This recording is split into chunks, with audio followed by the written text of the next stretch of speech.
Well, thank you. And Lionel, I love that story. I love it. It's awesome. And it makes me very proud because, well, we're family. But, you know, that's what San Antonio is all about, family. And that's what our book is. It's a family cookbook. It's the Los Barrios family cookbook. And I love the fact that Random House, who was also our publisher, actually a division of Random House, Villard Books, is who named it. And they said, Tex-Mex recipes from the heart of San Antonio. And we all know that San Antonio's heart is deep, it runs, and it's pure, and it's beautiful, and it's our culture. So our story is a little different, but it was around the same time. I was invited by what was then called the San Antonio Convention and Visitors Bureau to do Good Morning America from the Riverwalk in May of 1999. Yes. And yeah, thank you. And, you know, they asked me and they said, can you submit some recipes and can you submit your menu? And do you have anything of yourself on tape? Because I've done local TV. At that point, I had been on TV for about 4 or 5 years. And I said yes, and they said, and we need it yesterday. So we had to get it right away, and we sent it off. And so I had to, you know, the city had pitched me to do this segment, and I had to submit all of this. And then they came back and they said, okay, we just have to get the okay from one more guy, and if he says that he's okay with you doing this segment with him, then you're in. I said, oh, okay. And then they called me like a day later, and they said, okay, he said yes. I said, okay, great. Who is he? And they said, oh, you're not doing the segment alone, you're going to be doing the segment with this guy. His name is Emeril Lagasse. Have you ever heard of him? I was like, yeah, I do, I have. I know exactly who it was. Now, mind you, this is 1999. It was May of 99. I was 4 months pregnant with my third son, Diego. And long story short, this all happened in about 7 days span.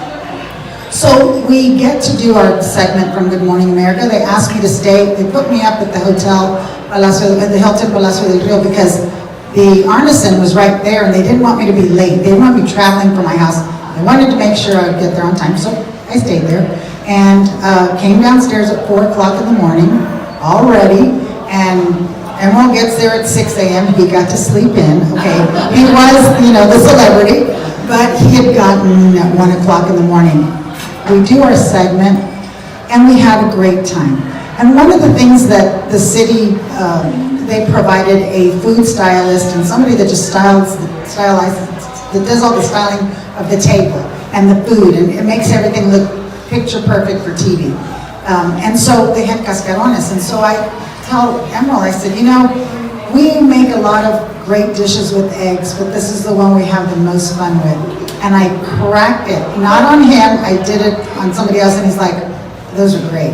So this was in a commercial, goes back, and he's talking to the people in New York, and blah, blah, blah, Diane Sawyer and all them, and then he cracks eggs on himself. I can't hear what he's saying. Mind you, there was 2,000 people there. We don't know what he's saying, but everybody starts cheering and yelling.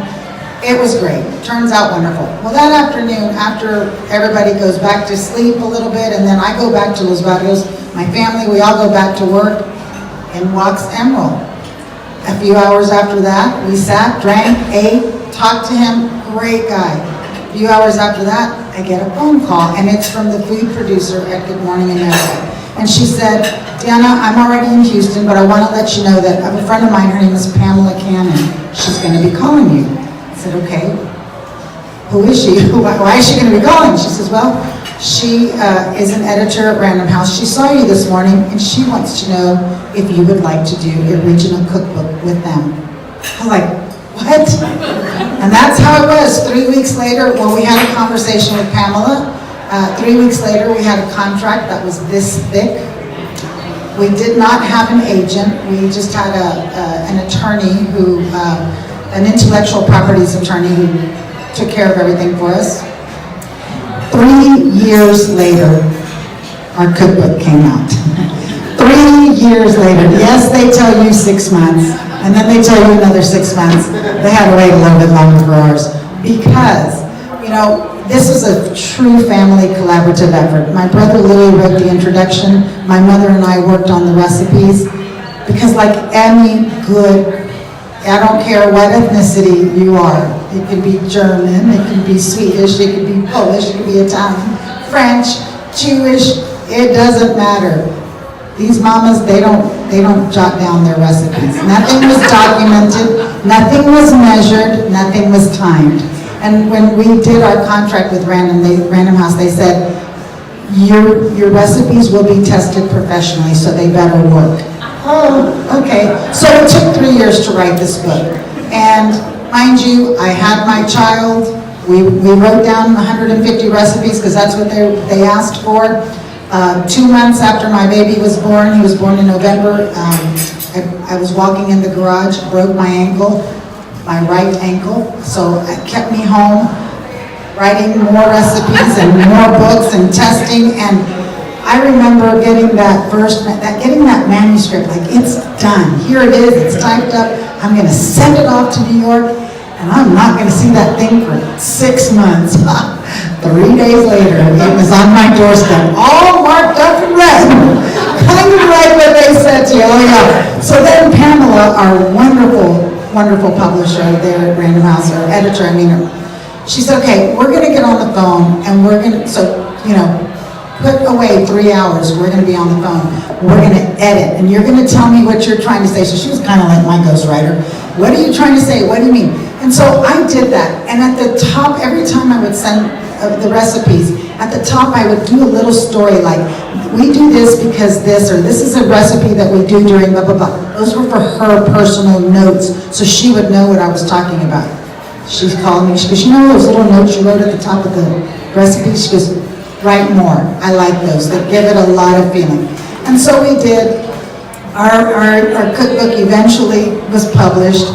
They were kind enough, the food producer from Good Morning America, who happens to be really good friends with Emerald, asked him if he would do the introduction, the forward for our book. That does not hurt to have his name on your cookbook. We did not get $120,000. I'm going to go back and tell them. No, I'm just kidding. But we did. We got a little, an advance is what they call it. I think it was $20,000.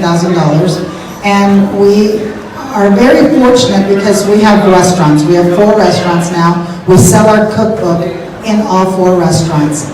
And it still sells, and Random House is still printing our cookbook. If a cookbook doesn't sell, or if a book doesn't sell, then they say, thank you very much, we're not going to print your book anymore. Ours is still being printed, so we're very grateful for that. It's a labor of love. I am so grateful that I had that opportunity to spend that time with my mom and write these recipes down. And we had every measuring tool around, because she didn't cook from a recipe. She cooked because she knew what she saw, what she knew. So she'd say, we're going to take what's in here, and then she would throw it in. And I'd go, no, I need to measure what's in there. So some of our recipes we did like 3 or 4 times in a row. I will tell you this, my neighbors are always asking, when are you writing another cookbook? Because they got to eat all that food. I'd bring it home and I'd say, do y'all want this? We're testing recipes and I don't want to throw this food away. Do y'all want it? Oh, yes, please, we'll take it. And they would give it the thumbs up, of course. But anyway, I always tell everybody, this is a great gift for a homesick Texan because this little book has traveled all over the world. I have stories from people that you would not believe, how our very good customer here in San Antonio, who she and her husband sold all of their belongings, bought a boat, and sailed up and down Florida Keys, the Bahamas. They bought a book here when she was in town one day. She said, send it, this is for our friends. They are on a boat. We go to dinner back and forth from their boat to our boat. She gave it to them as a gift. And then they're there 6 months, and then they go back home 6 months. So these people went home. Then I have another friend, Pernie Shea. I don't know if y'all know Pernie. She's from Beebe on the Banks. She and her husband travel a lot, and they went to Alaska. And they went, and they took a big plane, then they took a little plane, and then they took this bus, and then they ended up at this B&B in the middle of nowhere. And they walk in, and she screams when she's telling me the story. And there was your book! It was in this middle of nowhere place. And it was the book that our friend who sold all her possessions moved to live on the boat, gave to her friends that have the boat where they go have dinner. Those people were from Alaska, and that's the bed and breakfast that Perny and Bill went to. It's amazing. I have another customer who says, she comes back, she doesn't live here, she comes back to see her mother, and they live in Iceland at the NATO base there, and she said, you know, it's very rare when we get English reading material. She said, and I walked in one day and there was 3 copies of your book. She goes, I bought 2 of them. I said, why? She goes, because it was from San Antonio and I read it and it made me feel good. She said, I don't cook anything out of it. It's just on my counter. You leave it there. You come see us at the restaurant, we'll cook. This is a great little billboard that is on everybody's counter or in everybody's kitchen, a little reminder to come and see us. So that has helped us building our brand. And I have lots of stories. There's just a million stories about this little blessing, this little cookbook that came to be. And I tell everybody that it is a great gift for any homesick Texan. It's any great gift for a child that has grown up in San Antonio and is getting married and has no idea how to cook. This is the baby you need to give them. And I always tell everybody to start with the last recipe first. It's for sangria. Sangria, and then you cook, everything's great.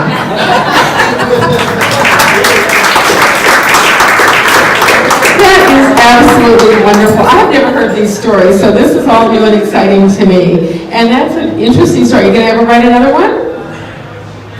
Never say never. I never thought we'd have 4 restaurants. We have 4 restaurants. So I'm not going to tell you I'm not going to write a cookbook, another cookbook, but I don't have one in the works right now. Let's just say, but never say never, because we've thought about it. So maybe.